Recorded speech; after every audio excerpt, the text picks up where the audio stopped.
यही सही, ये बात पूरे हिंदुस्तान में उसी दिन से गूंज रही है जिस दिन उरी में आर्मी कैंप पर आतंकी हमला हुआ। मोदी सरकार उसी दिन से पाकिस्तान को करारा जवाब देने की रणनीति पर काम कर रही है। भारत के विदेश मंत्रालय ने आज पाकिस्तान के हाई कमिश्नर अब्दुल बासित को तलब किया। उनके जरिए पाकिस्तान की सरकार को ये संदेशा भेजा गया कि उरी में आतंकी हमले के पीछे पाकिस्तान का हाथ है और इसके पूरे सबूत भारत के पास है।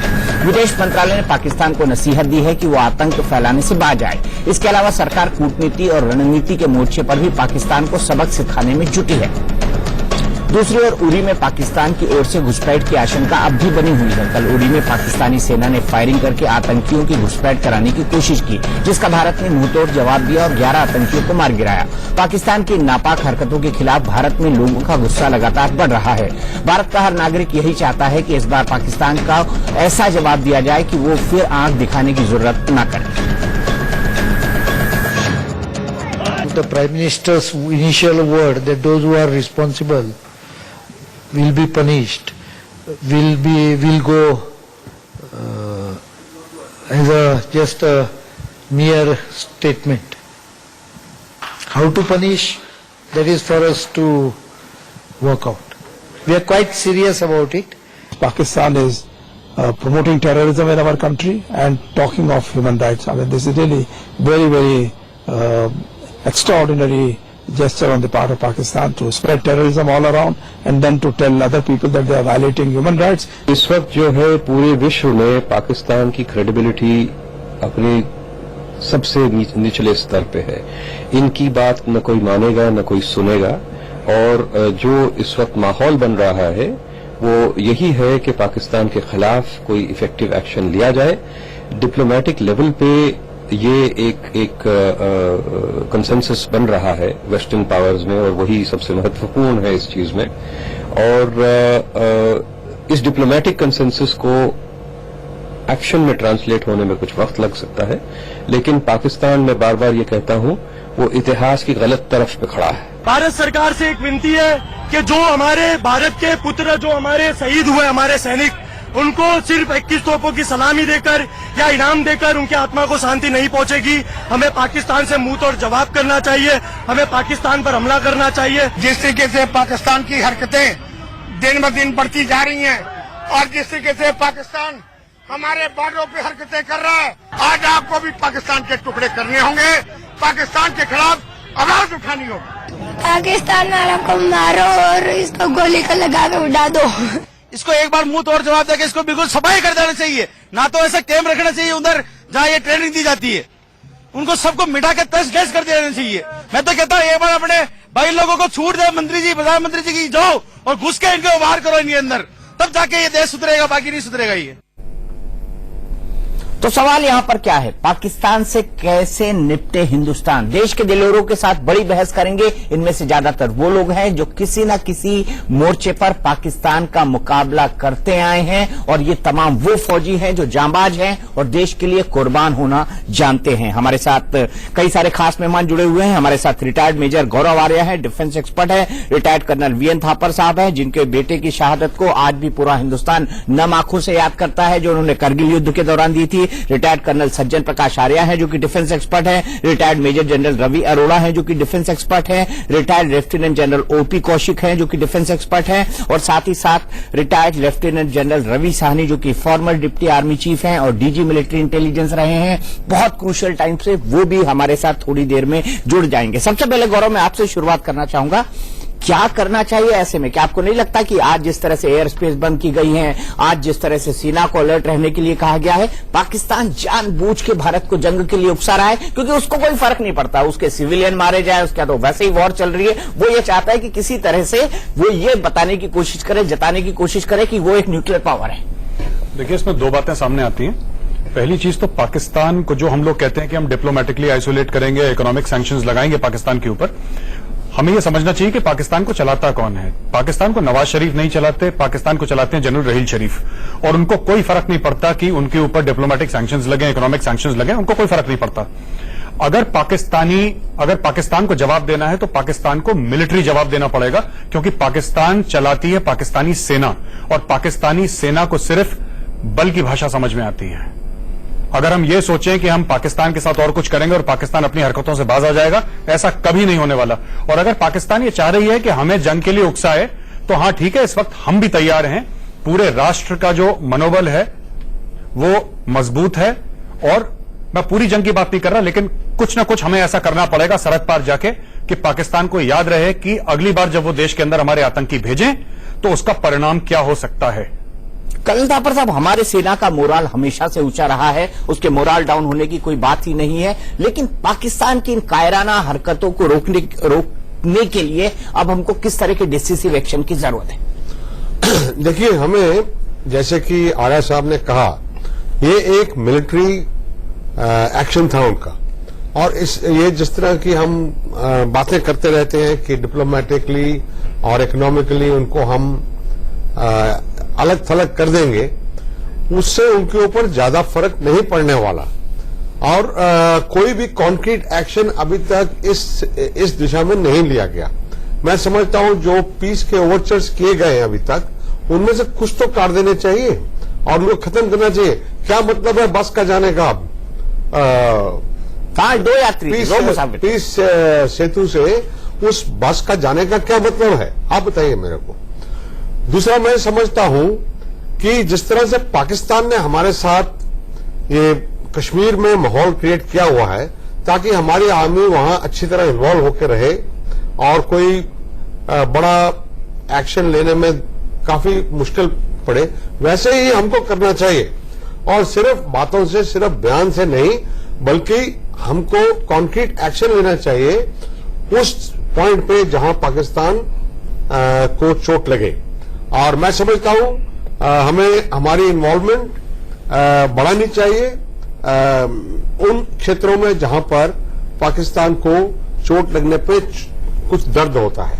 मेरा इशारा है अफगानिस्तान की तरफ और बलूचिस्तान की तरफ। अब हमें इसमें कोई संकोच करने की जरूरत नहीं है, क्योंकि पाकिस्तान की पॉलिसी एंटी इंडियन, और मैं एक कदम आगे जाके कहूंगा एंटी हिंदू, ये कंसिस्टेंटली रही है 1947 से आज तक।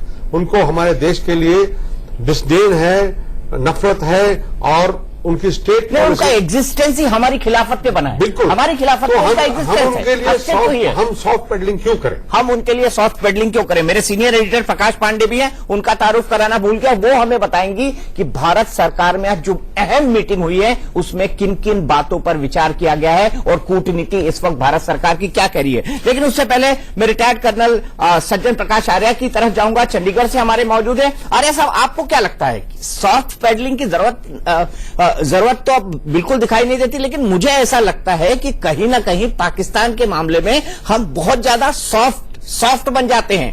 क्या हमारे देश पर यह धब्बा लग रहा है कि हम सॉफ्ट स्टेट होते जा रहे हैं? देखिए दीपक जी, यदि पूर्व के इतिहास को देखा जाए तो 1948 से लेकर के और जब जब युद्ध हुए उसमें हमने बहुत लिबरल एटीट्यूड प्रस्तुत किया, और हमारी सरकारों ने इस समय इस चीज को गहनता से नहीं सोचा कि आने वाले वक्त में एक ये छोटा सा फोड़ा नासुर बन जाएगा। और आज ये वक्त आ गया है, जिस प्रकार से कारगिल में कर्नल थापर ने जैसे बताया, उस समय जिस प्रकार की स्ट्रेटेजिक ऑपरेशन किए, सर्जरी की, इसी प्रकार से आज भी जरूरत है कि हमारी सरकार इस चीज का निर्णय ले और सेनाओं को इस प्रकार की छूट दे कि वो अपने जो पाकिस्तान के द्वारा हमारा हिस्सा दबाया गया है, वो जब हमारा हिस्सा है तो हम उसको क्यों नहीं छुड़वा सकते। और इस वक्त हमारी सख्त जरूरत है कि सेनाओं को इस प्रकार की छूट देकर हमें देश को इस चीज की निश्चिंतता करनी पड़ेगी कि हमारी सेनाएं मजबूत हैं, हमारा देश मजबूत है, और पाकिस्तान कितनी भी धमकी देता रहे हमें, परंतु उस धमकी से हम डरने वाले नहीं हैं। हमारे वीर सैनिकों ने पहले भी शहादत दी है, आज भी शहीद होने के लिए तत्पर हैं। मेजर जनरल रवि अरोड़ा साहब, हमारे सैनिकों ने हमेशा शहादत दी है और पाकिस्तान ने हमेशा मुक्की खाई है। आपको लगता है कि एक डिसिसिव वक्त आ गया है?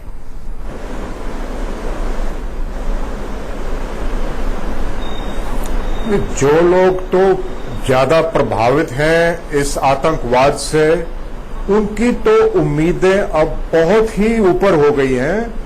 पूरी आवाम की भी उम्मीद ऊंची हो गई है कि इस समय सरकार और जो फौज है अब कुछ एक्शन लेगी जिससे कि पाकिस्तान को सबक सिखाया जाएगा, टेररिस्ट को सबक सिखाया जाएगा और ये जो इन्होंने आतंकवाद फैलाया हुआ है ये अब के बाद कुछ कम होगा। मगर मेरे को डर है इस बात का कि सरकार का अभी मुद्दा क्या है।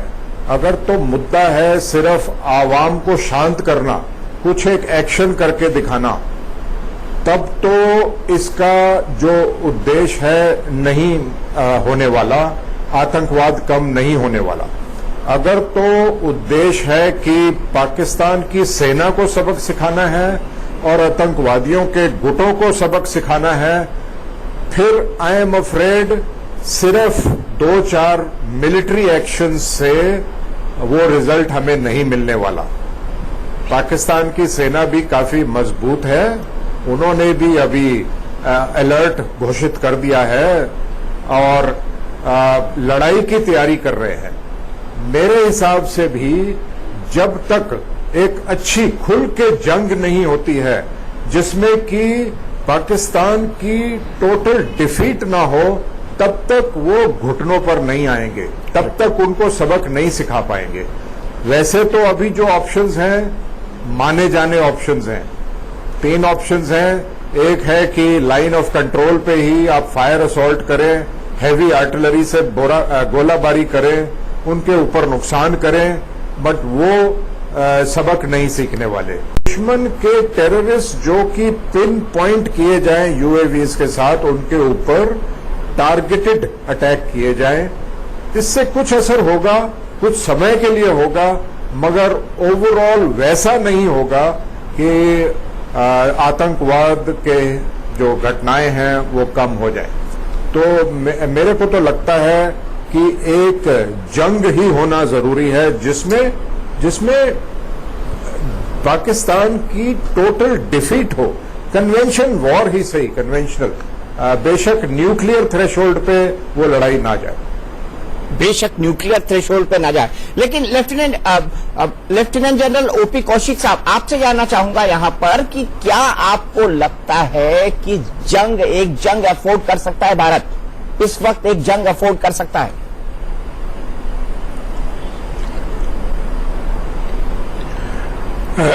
चौरीसे साहब, देखिए, हमारा देश और हमारी सेनाएं हर वक्त तैयार हैं किसी भी तरह की कार्रवाई करने के लिए।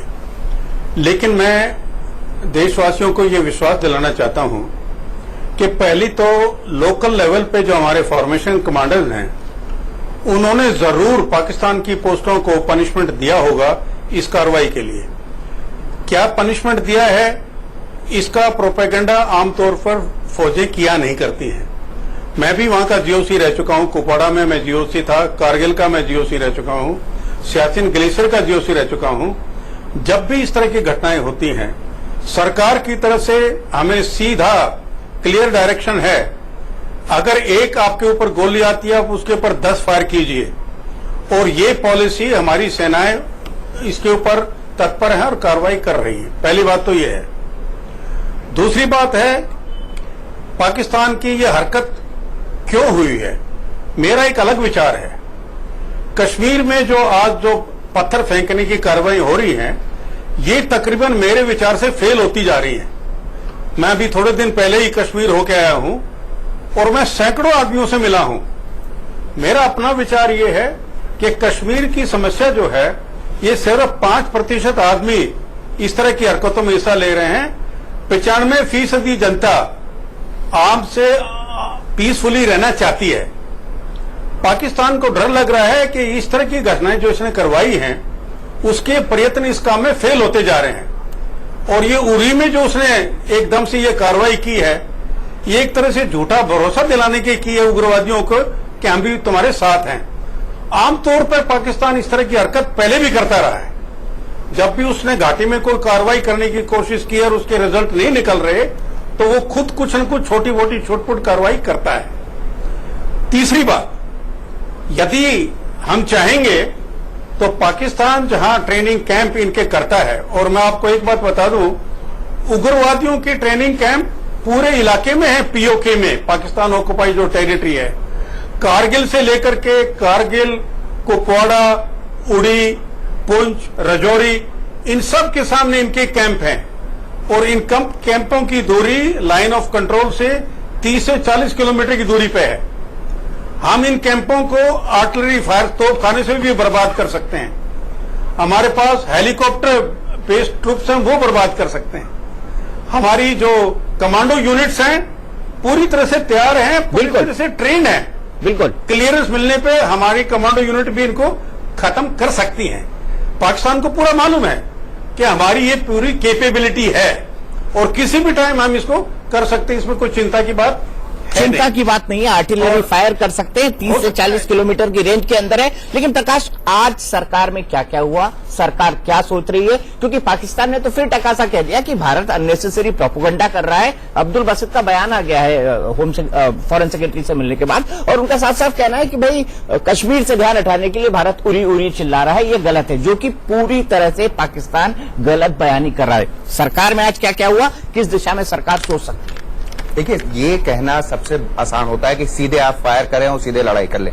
सरकार के पास और भी एजेंडे हैं। सरकार लगातार जो बैठकें कर रही है उसमें सबसे पहला एजेंडा है कि कूटनीतिक स्तर पर पाकिस्तान को किस तरह से अलग थलग किया जाए। और आपने देखा कि उरी के बाद जिस तरह से तमाम विश्व के बड़े देशों ने, सबने भारत को सपोर्ट किया, चाहे यूरोपियन देश थे, जर्मनी, फ्रांस, यूएस के तो आज 2 रिपब्लिकन ने बाकायदा बिल पेश किया कि पाकिस्तान को जो है आतंकवादी देश घोषित किया जाए। दूसरे मुहिम पे यह है कि नवंबर में सार्क समिट होने वाला है और सारे सार्क समिट के ज्यादातर देश, चाहे अफगानिस्तान हो या श्रीलंका, ने भी सपोर्ट किया भारत को इस मुद्दे पर। और बांग्लादेश, वो तो बांग्लादेश और अफगानिस्तान तो साफ तौर पर चाह रहे हैं कि सार्क समिट में वो जाए ना। अब वो देख रहे हैं भारत की तरफ कि भारत की तरफ से मोदी जी का क्या रिएक्शन होता है, क्या वो जाते हैं कि नहीं। तो सबसे पहला मुद्दा यह है कि भारत चाहता है कि कूटनीतिक स्तर पर पाकिस्तान को बिल्कुल अलग थलग कर दिया जाए। यूएन का बैठक भी चल रहा है, वहां पर जो है पाकिस्तान जाहिर सी बात है कश्मीर के मुद्दे को लाएगा, जो कि लीक भी हो गई, क्योंकि आपको भी पता है कि 12 घंटे पहले अपना भाषण देना होता है। आज देर रात जो है नवाज शरीफ का भाषण होगा, उसमें वो कश्मीर के मुद्दे को ही लेके आएंगे। तो भारत ने जो है पहले ही कूटनीतिक अपनी रणनीति जो बनाई है उसके तहत यह है कि पाकिस्तान को अलग थलग कर दिया जाए, जिसमें थोड़ा बहुत काफी हद तक ये भी कहा जा सकता है सफल भी हो रहा है। और यूएन में जो है भारत की पूरी रणनीति ये रहेगी कि किसी भी तरह से भारत की तरफ से ये मुद्दा जाए कि ये कश्मीर का मुद्दा जो भी उठा रहा है पाकिस्तान, वो पीछे रहे और जो कुछ भी पाकिस्तान की तरफ से हो रहा है उसे एक आतंकवादी देश के रूप में घोषित किया जाए और इस चीज को ज्यादा से ज्यादा इंटरनेशनल लेवल पे उठाया जाए, जिसमें के लिए भारत अपनी तरफ से पूरी कोशिश कर रहा है। कूटनीतिक मोर्चे पे तो ये कुछ हो रहा है, लेकिन कूटनीति का परिणाम आने में वक्त लगता है और देश चाहता है डायरेक्ट एक्शन। कैसे डायरेक्ट एक्शन हो सकता है, ब्रेक की बात करेंगे और गौरव से खास तौर पर पूछेंगे कि गौरव अब क्या, आगे क्या। और हमारे साथ थोड़ी देर में retired lieutenant general Ravi Sahni, जो कि फॉर्मर डिप्टी आर्मी चीफ हैं, वो जुड़ेंगे। डीजी मिलिट्री इंटेलिजेंस रहे हैं, वो जुड़ेंगे, बताएंगे कि कहां कहां पर ये पाकिस्तान के आतंकी कैंप हैं और कैसे कर सकते हैं हम इन्हें डिस्ट्रॉय। जुड़ गए हैं और हम बात कर रहे हैं कि भारत के जो रणबांकुरे हैं उनसे कि आखिरकार उरी में जो कुछ हुआ है उसका बदला कैसे लिया जाए पाकिस्तान से। लेफ्टिनेंट जनरल रवि साहनी साहब, आपसे जानना चाहूंगा, आप तो बड़े बड़े पदों पर रहे हैं, आपने बड़े बड़े ऑपरेशंस को अंजाम दिया है, आपसे ये जानना चाहूंगा कि वाकई जो हमारी एलओसी है या जो इंटरनेशनल बॉर्डर है उससे 30 से 40 किलोमीटर के भीतर कई सारे टेररिस्ट कैंप हैं और क्या भारत आर्टिलरी फायर करके या किसी तरह का ऑपरेशन करके उनको खत्म कर सकता है? क्योंकि देश की डिमांड यह है कि जो, जैसा कि गौरव बोल रहे थे, कि जो पाइपलाइन है, नल है, उसको बंद करना पड़ेगा। आतंकियों का जो नल है जहां से सप्लाई आ रहा है, क्या ऐसा किया जा सकता है और कैसे हो सकता है?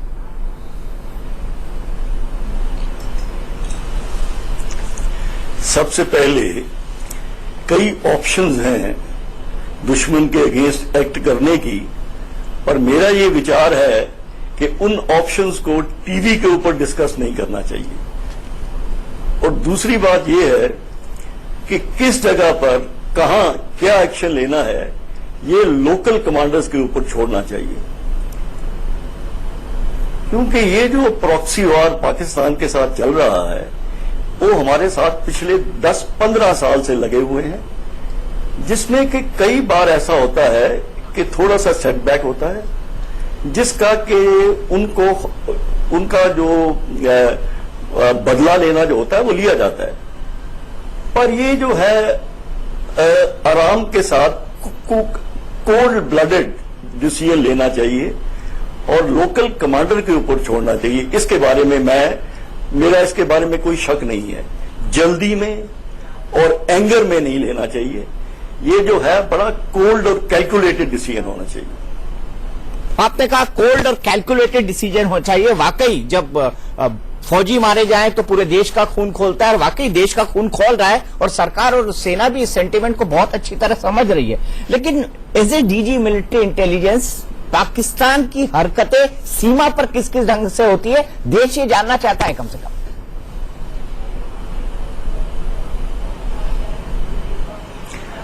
क्योंकि ये एक और तीसरा है कि एलसी को क्रॉस करके स्पेशल फोर्सेस और एयरफोर्स का इस्तेमाल करके दुश्मन के लॉजिस्टिक्स बेसिस पर और दुश्मन के टेररिस्ट जो कि पिन पॉइंट किए जाएं यूएवीज के साथ, उनके ऊपर टारगेटेड अटैक किए जाएं।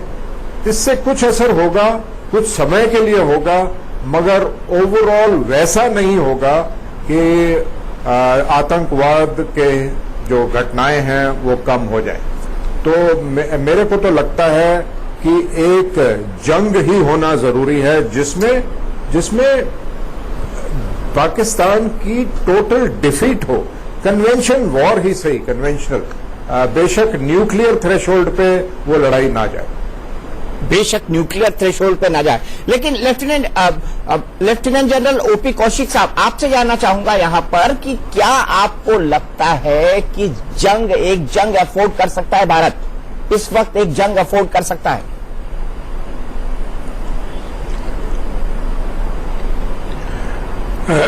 चौरीसे साहब, देखिए, हमारा देश और हमारी सेनाएं हर वक्त तैयार हैं किसी भी तरह की कार्रवाई करने के लिए।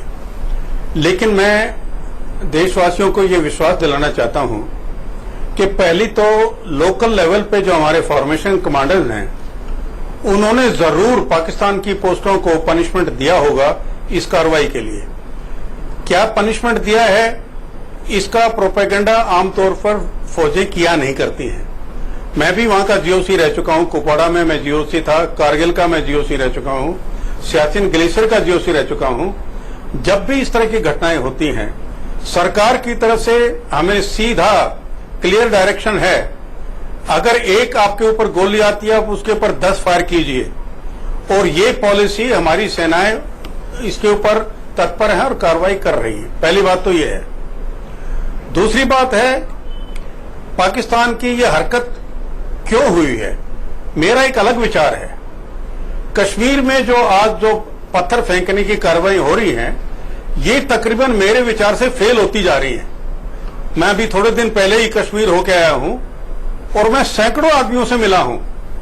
मेरा अपना विचार ये है कि कश्मीर की समस्या जो है, ये सिर्फ 5% आदमी इस तरह की हरकतों में हिस्सा ले रहे हैं। 95% जनता आम से पीसफुली रहना चाहती है। पाकिस्तान को डर लग रहा है कि इस तरह की घटनाएं जो इसने करवाई हैं, उसके प्रयत्न इस काम में फेल होते जा रहे हैं। और ये उरी में जो उसने एकदम से ये कार्रवाई की है, ये एक तरह से झूठा भरोसा दिलाने की है उग्रवादियों को कि हम भी तुम्हारे साथ हैं। आमतौर पर पाकिस्तान इस तरह की हरकत पहले भी करता रहा है। जब भी उसने घाटी में कोई कार्रवाई करने की कोशिश की और उसके रिजल्ट नहीं निकल रहे, तो वो खुद कुछ न कुछ छोटी मोटी छुटपुट कार्रवाई करता है। तीसरी बात, यदि हम चाहेंगे तो पाकिस्तान जहां ट्रेनिंग कैंप इनके करता है, और मैं आपको एक बात बता दूं, उग्रवादियों की ट्रेनिंग कैंप पूरे इलाके में है। पीओके में, पाकिस्तान ऑक्युपाई जो टेरिटरी है, कारगिल से लेकर के कारगिल, कुपवाड़ा, उड़ी, पुंछ, रजौरी, इन सब के सामने इनके कैंप हैं। और इन कैंपों की दूरी लाइन ऑफ कंट्रोल से 30 से 40 किलोमीटर की दूरी पे है। हम इन कैंपों को आर्टिलरी फायर तोपखाने से भी बर्बाद कर सकते हैं। हमारे पास हेलीकॉप्टर बेस्ड ट्रूप्स हैं, वो बर्बाद कर सकते हैं। हमारी जो कमांडो यूनिट्स हैं पूरी तरह से तैयार हैं, पूरी तरह से ट्रेन है। बिल्कुल क्लियरेंस मिलने पे हमारी कमांडो यूनिट भी इनको खत्म कर सकती है। पाकिस्तान को पूरा मालूम है कि हमारी ये पूरी कैपेबिलिटी है और किसी भी टाइम हम इसको कर सकते हैं, इसमें कोई चिंता की बात चिंता की बात नहीं है, आर्टिलरी फायर कर सकते हैं, 30 से 40 किलोमीटर की रेंज के अंदर है। लेकिन प्रकाश, आज सरकार में क्या क्या हुआ, सरकार क्या सोच रही है? क्योंकि पाकिस्तान ने तो फिर टकासा कह दिया कि भारत अननेसेसरी प्रोपेगेंडा कर रहा है। अब्दुल बासित का बयान आ गया है फॉरेन सेक्रेटरी से मिलने के बाद, और उनका साफ साफ कहना है कि भाई कश्मीर से ध्यान हटाने के लिए भारत उरी उरी चिल्ला रहा है, ये गलत है, जो कि पूरी तरह से पाकिस्तान गलत बयानी कर रहा है। सरकार में आज क्या क्या हुआ, किस दिशा में सरकार सोच सकती है? देखिए, ये कहना सबसे आसान होता है कि सीधे आप फायर करें और सीधे लड़ाई कर लें। सरकार के पास और भी एजेंडे हैं। सरकार लगातार जो बैठकें कर रही है, उसमें सबसे पहला एजेंडा है कि कूटनीतिक स्तर पर पाकिस्तान को किस तरह से अलग थलग किया जाए। और आपने देखा कि उरी के बाद जिस तरह से तमाम विश्व के बड़े देशों ने, सबने भारत को सपोर्ट किया, चाहे यूरोपियन देश थे, जर्मनी, फ्रांस, यूएस के तो आज 2 रिपब्लिकन ने बाकायदा बिल पेश किया कि पाकिस्तान को जो है आतंकवादी देश घोषित किया जाए। दूसरे मुहिम पे यह है कि नवंबर में सार्क समिट होने वाला है, और सारे सार्क समिट के ज्यादातर देश, चाहे अफगानिस्तान हो या श्रीलंका ने भी सपोर्ट किया भारत को इस मुद्दे पर, और बांग्लादेश, वो तो बांग्लादेश और अफगानिस्तान तो साफ तौर पर चाह रहे हैं कि सार्क समिट में वो जाए ना। अब वो देख रहे हैं भारत की तरफ कि भारत की तरफ से मोदी जी का क्या रिएक्शन होता है, क्या वो जाते हैं कि नहीं। तो सबसे पहला मुद्दा यह है कि भारत चाहता है कि कूटनीतिक स्तर पर पाकिस्तान को बिल्कुल अलग थलग कर दिया जाए। यूएन का बैठक भी चल रहा है, वहां पर जो है पाकिस्तान जाहिर सी बात है कश्मीर के मुद्दे को लाएगा, जो कि लीक भी हो गई, क्योंकि आपको भी पता है कि 12 घंटे पहले अपना भाषण देना होता है। आज देर रात जो है नवाज शरीफ का भाषण होगा, उसमें वो कश्मीर के मुद्दे को ही लेके आएंगे। तो भारत ने जो है पहले ही कूटनीतिक अपनी रणनीति जो बनाई है, उसके तहत यह है कि पाकिस्तान को अलग थलग कर दिया जाए, जिसमें थोड़ा बहुत काफी हद तक ये भी कहा जा सकता है सफल भी हो रहा है। और यूएन में जो है भारत की पूरी रणनीति ये रहेगी कि किसी भी तरह से भारत की तरफ से ये मुद्दा जाए कि ये कश्मीर का मुद्दा जो भी उठा रहा है पाकिस्तान, वो पीछे रहे, और जो कुछ भी पाकिस्तान की तरफ से हो रहा है उसे एक आतंकवादी देश के रूप में घोषित किया जाए, और इस चीज को ज्यादा से ज्यादा इंटरनेशनल लेवल पे उठाया जाए, जिसमें के लिए भारत अपनी तरफ से पूरी कोशिश कर रहा है। कूटनीतिक मोर्चे पे तो ये कुछ हो रहा है, लेकिन कूटनीति का परिणाम आने में वक्त लगता है, और देश चाहता है डायरेक्ट एक्शन। कैसे डायरेक्ट एक्शन हो सकता है, ब्रेक की बात करेंगे, और गौरव से खास तौर पर पूछेंगे कि गौरव अब क्या, आगे क्या। और हमारे साथ थोड़ी देर में retired lieutenant general Ravi Sahni, जो कि फॉर्मर डिप्टी आर्मी चीफ हैं, वो जुड़ेंगे। डीजी मिलिट्री इंटेलिजेंस रहे हैं, वो जुड़ेंगे, बताएंगे कि कहां कहां पर ये पाकिस्तान के आतंकी कैंप हैं और कैसे कर सकते हैं मिनी डिस्ट्रॉय। रवि साहनी भी हमारे साथ जुड़ गए हैं, और हम बात कर रहे हैं कि भारत के जो रणबांकुरे हैं उनसे कि आखिरकार उरी में जो कुछ हुआ है उसका बदला कैसे लिया जाए पाकिस्तान से। लेफ्टिनेंट जनरल रवि साहनी साहब, आपसे जानना चाहूंगा, आप तो बड़े बड़े पदों पर रहे हैं, आपने बड़े बड़े ऑपरेशंस को अंजाम दिया है, आपसे ये जानना चाहूंगा कि वाकई जो हमारी एलओसी है या जो इंटरनेशनल बॉर्डर है, उससे 30 से 40 किलोमीटर के भीतर कई सारे टेररिस्ट कैंप हैं, और क्या भारत आर्टिलरी फायर करके या किसी तरह का ऑपरेशन करके उनको खत्म कर सकता है? क्योंकि देश की डिमांड यह है कि जो, जैसा कि गौरव बोल रहे थे, कि जो पाइपलाइन है, नल है, उसको बंद करना पड़ेगा। आतंकियों का जो नल है जहां से सप्लाई आ रहा है, क्या ऐसा किया जा सकता है और कैसे हो सकता है?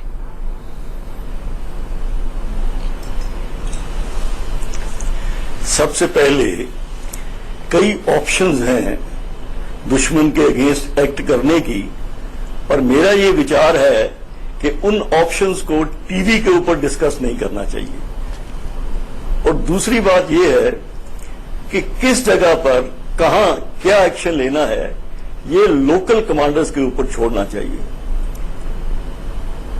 क्योंकि ये जो प्रॉक्सी वॉर पाकिस्तान के साथ चल रहा है, वो हमारे साथ पिछले 10-15 साल से लगे हुए हैं, जिसमें कि कई बार ऐसा होता है कि थोड़ा सा सेटबैक होता है, जिसका कि उनका जो बदला लेना जो होता है वो लिया जाता है। पर ये जो है आराम के साथ कोल्ड ब्लडेड डिसीजन लेना चाहिए और लोकल कमांडर के ऊपर छोड़ना चाहिए। इसके बारे में मेरा इसके बारे में कोई शक नहीं है। जल्दी में और एंगर में नहीं लेना चाहिए। ये जो है बड़ा कोल्ड और कैलकुलेटेड डिसीजन होना चाहिए। आपने कहा कोल्ड और कैलकुलेटेड डिसीजन होना चाहिए। वाकई जब फौजी मारे जाएं तो पूरे देश का खून खोलता है, और वाकई देश का खून खोल रहा है, और सरकार और सेना भी इस सेंटीमेंट को बहुत अच्छी तरह समझ रही है। लेकिन as a DG military intelligence, Pakistan की हरकतें सीमा पर किस किस ढंग से होती है, देश ये जानना चाहता है कम से कम।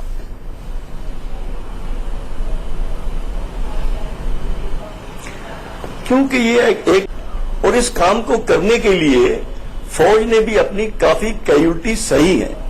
तो ये जो काम है ये चलता रहेगा, क्योंकि मुझे इसमें पूरा कोई शक नहीं है कि पाकिस्तान जो है एक टेरर स्टेट है और इसके जो है इसका जो अपना बिहेवियर है वो चेंज नहीं होगा। इसलिए हमको इसके बारे में कोई जो है शक नहीं होना चाहिए और इस प्रकार के अगर जो सेटबैक होते हैं उनके लिए जो एक्शन लेना है उसको कमांडर्स पे छोड़ें और उन कमांडर्स को डिसाइड करने दे कहां एक्शन करेंगे, किस जगह पर एक्शन करेंगे और क्या एक्शन करेंगे। एक्शन करने के लिए कई उनके पास इंस्ट्रूमेंट्स हैं जिसके अंदर के आर्टिलरी से लेके स्पेशल फोर्सेस तक हो सकते हैं, पर क्या करना चाहिए, कब करना चाहिए, ये जो इसका जो है ब्यौरा जो है वो मीडिया के अंदर ओपन जो है फोरम के अंदर मेरे ख्याल से डिस्कस करना जो है वो वाजिब नहीं होगा। बिल्कुल ठीक कहा सर, लेकिन आज पाकिस्तान का पूरा मीडिया लगातार लिख रहा है जिस तरह पाकिस्तान ने अपनी एयर स्पेस को क्लोज किया है, जिस तरह से फ्लाइट रद्द हुई है और जिस तरीके से उसने युद्ध का माहौल बनाना शुरू किया है। पाकिस्तानी मीडिया इसके बारे में ओपनली लिख रहा है कि ऐसा लग रहा है कि भारत जंग करने वाला है और देखिए हम कितनी प्रिपेयर हैं मुकाबला करने के लिए। ऐसे में भारत को क्या एक्शनेबल चीजें करना चाहिए या कर सकते हैं और पाकिस्तान के इस मीडिया प्रोपेगेंडा का जवाब किस तरीके से दिया जाना चाहिए? सबसे पहले पाकिस्तान जो है उनको ये जो उनके लिए कोई नई चीज नहीं है, हमेशा अपनी जो डिफीट्स हैं उनको वो विक्ट्री बताते हैं, जो उनके फेलियर्स हैं उनको कॉन्स्पिरेसी कहते हैं। वो एक नॉर्मल स्टेट नहीं है। और दूसरी बात ये है कि जहां उनकी डेवलपमेंट का सवाल है हमारे मुकाबले में वो इतने पिछड़ गए हैं कि उनके पास कोई लूज करने को है ही नहीं। तो उनको जो पूरी अपनी मुल्क को जो धोखा देने के लिए सिर्फ एक चीज बची है वो हिंदुस्तान के अगेंस्ट जो है जहर उगलना। तो उनको ये करने दीजिए, क्योंकि उनको ये पता है कि हिंदुस्तान जो है एक बड़ा ही economically developed militarily strong nation है। तो उनको मीडिया में हल्ला मचाने दीजिए। हमको अपना जो एक्शन है डिप्लोमेटिक, पॉलिटिकल और जो फौजी कार्रवाई है उसको हमको करना है, जिसका जो कमांडर्स को पता है कब करेंगे। इसके ऊपर प्रेशर डालना मीडिया की तरफ से या कि जन जो है उसकी विचार के मुताबिक इसके ऊपर प्रेशर डालना मेरा ख्याल में मैच्योर्ड नेशन जो है उनको ये नहीं करना चाहिए। पर ये पता लगना चाहिए, एक बात मैं बताना चाहता हूं कि अब तक जब भी कभी इंडियन फौज ने, इंडियन आर्मी ने पाकिस्तान के साथ मुकाबला किया है तो एंड में जो रिजल्ट उसके निकले हैं वो सारे हमारे हक में रहे हैं। पाकिस्तान इसको जानता है और वो ये भी जानता है कि वो वनरेबल है और वो अभी तक अपना न्यूक्लियर वेपन के अंडर जो है वो शेल्टर लेता रहा है, जो कि हम मानने को तैयार नहीं है। हमारे पास इंस्ट्रूमेंट्स हैं, हमारे पास हथियार हैं और भी होने चाहिए, पर हैं कि हम उनका जो है जो कल या परसों जो हुआ था उसका हम बदला ले सकते हैं। पर मैं फिर यही बात बोलूंगा कि नेशन को थोड़ा सा धैर्य रखना चाहिए। उनको ये विश्वास होना चाहिए कि हिंदुस्तान की फौज जो है जब भी उनके अगेंस्ट कोई कार्रवाई होगी तो उसका बदला जरूर लिया जाएगा। कब लिया जाएगा, कहां लिया जाएगा, किस एरिया में लिया जाएगा, कैसे लिया जाएगा, ये मेरा ख्याल में आपको लोकल कमांडर्स के ऊपर, उनके वहां पर कमांडर्स हैं, ब्रिगेड कमांडर है, डिव कमांडर है, कोर कमांडर है, आर्मी कमांडर्स हैं, चीफ है, हमारे एक्सपीरियंस्ड ऑफिसर्स हैं, तो वो उन पे छोड़ देना चाहिए। एक आखिरी चीज आपसे जानना चाहता हूं सर, लोग ये कहते हैं कि अगर हमने किसी भी तरह का एक्शन लिया जो दिखाई दे दुनिया को, जो दिखाई दे लोगों के, उसके बाद एक फुल फ्लेजेड वॉर का खतरा हो जाएगा और पाकिस्तान बार बार न्यूक्लियर, जैसा आपने कहा, न्यूक्लियर हथियारों के ऊपर शेल्टर लेता है। क्या भारत इस वक्त एक फुल फ्लेजेड वॉर अफोर्ड कर सकता है? एज एन एक्सपर्ट आपकी क्या राय?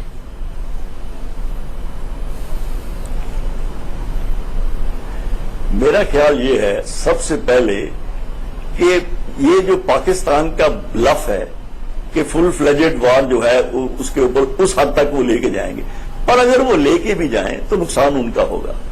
और ये मैं बड़े ही इत्मीनान के साथ और बड़े कॉन्फिडेंस के साथ कह सकता हूं कि हमें अभी तक क्षमता है कि अगर पाकिस्तान के साथ अगर ऑल आउट वॉर हुआ तो नुकसान उनका ही होगा।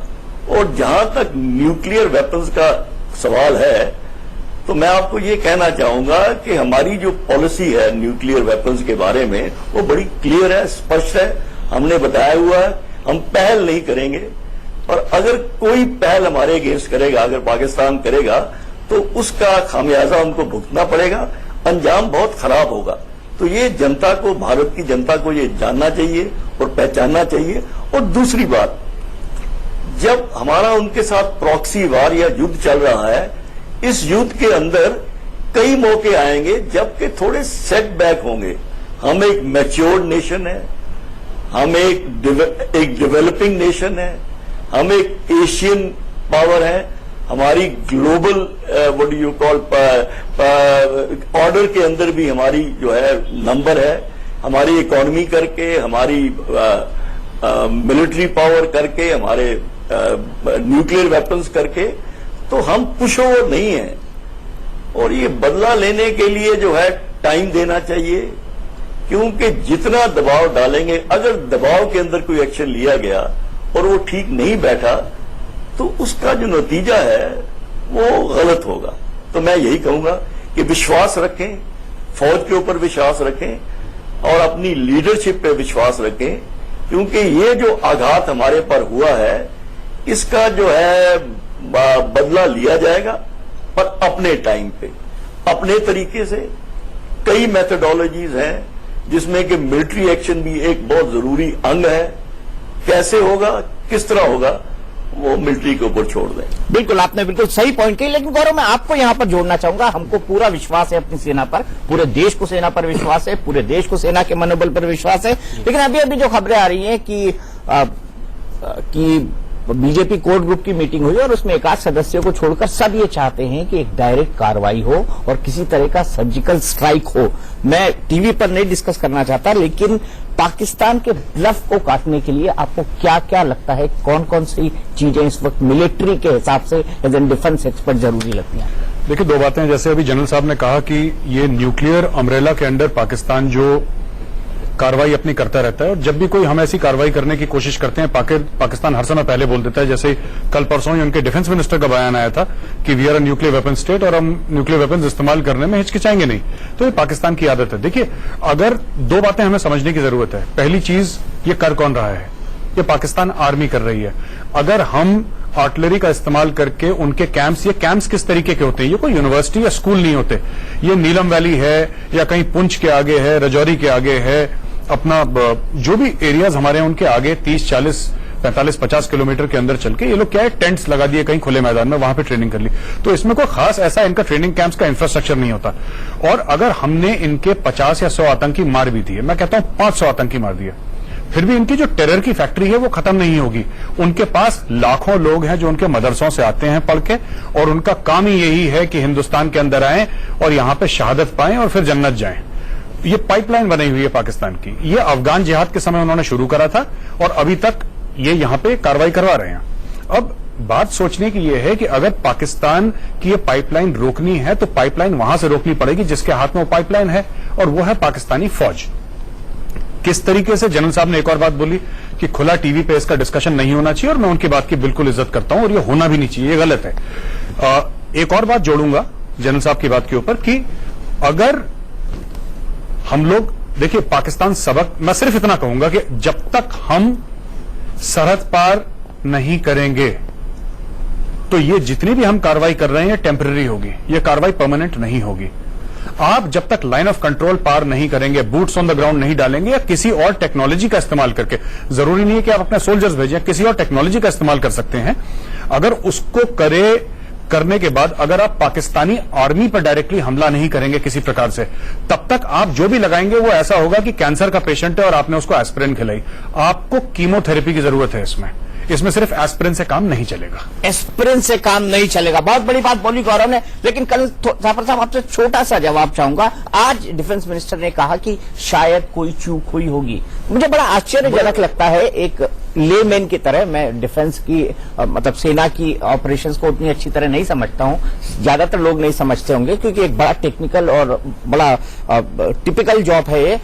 लेकिन एक सेना की यूनिट के अंदर आतंकवादी घुस जाएं और सैनिकों को मार दें, क्या इसमें कहीं कोई चूक इन्वॉल्व है? अगर हमारे सिपाही मरे हैं तो आवश्यक है कि कोई चूक तो हुई होगी। अब सवाल यह है कि क्या ये अप्रोप्रिएट है, क्या ये ठीक है कि देश का रक्षा मंत्री इस समय पर, इस मौके पर ये बयान दे?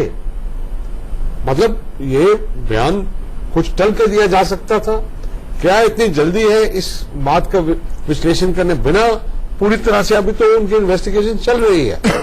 तो मैं समझता हूं ये गलत है और इस तरह के बयान जो है मनोबल को थोड़ा खराब करते हैं।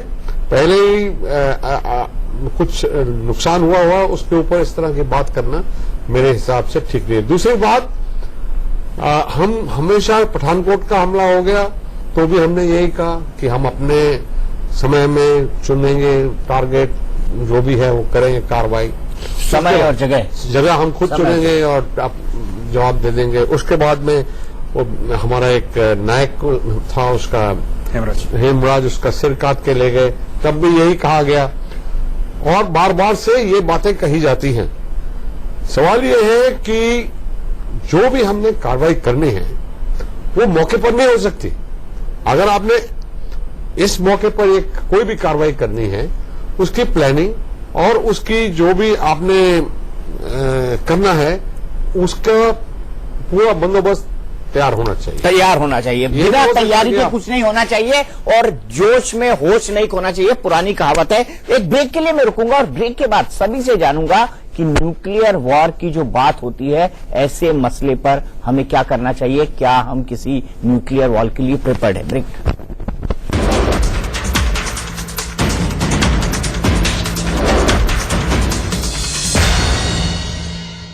खत्म हो गई है ये बैठक, बीजेपी कोर ग्रुप की थी और इसमें क्या क्या हुआ ये जानने के लिए सीधे चलते हैं हमारे वरिष्ठ सहयोगी संजय शर्मा के पास। संजय, क्या हुआ बैठक में, क्या निकल कर आ रहा है बैठक के बारे में? देखिए दीपक जी, जिस तरह से कि लगातार एक के बाद एक घटनाएं चल रही, उन्हीं के बाद में प्रधानमंत्री ने सबसे पहले आर्मी अफसरों के साथ चर्चा की। आज सुबह सीसीएस की बैठक बुलाई थी, कैबिनेट कमेटी ऑन सिक्योरिटी, और आज शाम को उन्होंने कोर कमेटी की बैठक बुलाई जिसमें भाजपा के सारे बड़े नेता मौजूद थे। अमित शाह सहित सभी लोगों ने एक मत से यही बात कही है कि अब सीधे सीधे वक्त आ गया है कि पाकिस्तान के खिलाफ सीधी कार्रवाई हो। कार्रवाई क्या हो, वो कैसी हो, समय क्या हो, उसका वो सब कुछ तय करना सरकार के हाथ में हो। लेकिन बीजेपी ने अपनी बात एकदम स्पष्ट तौर से साफ कर दी है कि अब पाकिस्तान के खिलाफ एक्शन लेनी होगी। बातचीत से काम नहीं चलेगा, किसी भी डिप्लोमेटिक दबाव से काम नहीं चलेगा, सीधी कार्रवाई का वक्त आ गया दीपक। चलिए, बहुत बहुत शुक्रिया संजय, वक्त हमारे पास कम है। सीधे चलता हूं मैं जनरल अरोड़ा के पास। जनरल अरोड़ा, आप तो बीजेपी भी दबाव बना रही है क्योंकि उसको जनता के सेंटिमेंट्स पता है। ऐसे में अगर हम ये एक सिनेरियो की बात करें कि पाकिस्तान कुछ करता है तो चाइना का रोल क्या होगा, आपको क्या लगता है?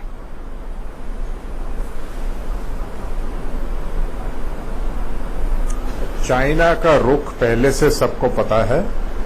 वो जहां तक कश्मीर का मुद्दा है, वो चाहता है कि भारत और पाकिस्तान दोनों बैठकर बातचीत से ये मसला हल करें। मगर अगर जंग होती है तो आजकल में अगर होती है, आजकल का मतलब है कि अगले 12 महीने में अगर होती है, तो चीन अभी तैयार नहीं है एक और फ्रंट खोलने के लिए। सिर्फ नॉमिनल एक्शन शायद करेगा हमारे ट्रूप्स को नॉर्दर्न बॉर्डर और ईस्टर्न बॉर्डर पर टाई डाउन करने के लिए कि पाकिस्तान के खिलाफ इस्तेमाल ना हो। ये हमारी तजवीज में पहले से ही इस बात को शामिल किया गया है। 2 फ्रंट वॉर सिनेरियो काफी वॉर गेम किए गए हैं। आजकल के हालात में जिस किस्म का रवैया चाइना का होगा, उस रवैये के साथ पाकिस्तान के साथ इफेक्टिव जंग हो सकती है जिसमें हमारी जीत हो सकती है। ठीक है, एक सवाल कर्नल आर्या से। कर्नल आर्या, आपको क्या लगता है, जगह और समय तय करने की जिम्मेदारी सेना पर होनी चाहिए, बिल्कुल ठीक है, लेकिन क्या आपको नहीं लगता कि अगर हम ज्यादा टाइम देते रहे तो ये तो टाइम बाय करने वाली बात हो जाएगी? दीपक जी, आप बिल्कुल ठीक कह रहे हैं। यदि देखा जाए तो 90 के दशक से पाकिस्तान ने पिछले 25 सालों में हमें पता नहीं कितने बड़े बड़े घाव दिए और आर्थिक तौर पे भी अरबों खरबों का नुकसान हम झेल चुके हैं इस प्रॉक्सी वार में। इससे अच्छा है कि जितने हमारे जवान अफसर शहीद हुए हैं पिछले 25 साल में, उससे अच्छा है कि हम वन टाइम ऑपरेशन करके और इस बीमारी से निजात पा सकें। देखा जाए, यदि आज सरकार जिस प्रकार की स्थिति में है और डिप्लोमेटिक अगर प्रेशर बनाने का कार्य करेगी तो ये मामला will die it's on death वाली बात होगी। और जो नेशन अपने शहीदों का सम्मान नहीं करता उसका कोई फ्यूचर नहीं होता। मैं अब भी अपनी राय ये देना चाहूंगा कि सरकार को सख्ती से कदम उठाना चाहिए, सख्ती से कदम उठाना चाहिए। प्रकाश, आखिरी बात, 30 सेकंड में आप मुझे बताइए कि किन किन फ्रंट से भारत को कूटनीति में खतरा है अगर सीधी कार्रवाई की नौबत आती है? कौन कौन सा? देखिए, जो 3 सबसे प्रमुख है, एक तो न्यूक्लियर वॉर की बात है, चलिए उसको फिर भी किसी तरह से टाला जा सकता है क्योंकि दोनों ही न्यूक्लियर वेपन वाली कंट्री हैं। जो 2 प्रमुख बात है कि इस्लामिक ऑर्गेनाइजेशन है जिनके ऊपर हम खासे हद तक निर्भर है, स्पेशली ऑयल के मामले में, उसमें भारत को डर है कि वो चूंकि पाकिस्तान के पैरोकार रहे हैं, वो पाकिस्तान को सपोर्ट करते हैं गाय बेगाय। तीसरा जो सबसे प्रमुख मुद्दा है कि चीन का अपना बिजनेस इंटरेस्ट है, उनका पीओके से लेकर बलूचिस्तान तक पूरा कॉरिडोर बना हुआ है। ऐसी स्थिति में क्या भारत को यह सोचना है कि क्या हम इसके लिए तैयार हैं कि अगर हम कोई सर्जिकल अटैक करते हैं पाकिस्तान पर तो चीन सपोर्ट नहीं करेगा, अगर सीधे तौर पर भी ना करे तब भी हमारे लिए एक मुश्किल खड़ी होगी। तो भारत को कूटनीति के अलावा इन सारे मुद्दों पर सोचते हुए आगे बढ़ना है। इसीलिए शायद बार बार इतने दबाव के बावजूद भारत की तरफ से यह कहा जा रहा है कि समय और बाकी सारी चीजों को तय करना है, वो सेना तय करेगी। सेना तय करेगी। अफसोस मेरे पास वक्त आज के लिए इतना ही है, लेकिन इस बारे में मिनट मिनट की अपडेट आपको इंडिया न्यूज पर मिलती रहेगी। सरकार क्या सोच रही है, सरकार क्या कर रही है, लेकिन एक बात ठीक है कि देश को थोड़ा सब्र भी रखने की जरूरत है। टुनाइट विद दीपक चौरसिया में आज के लिए इतना।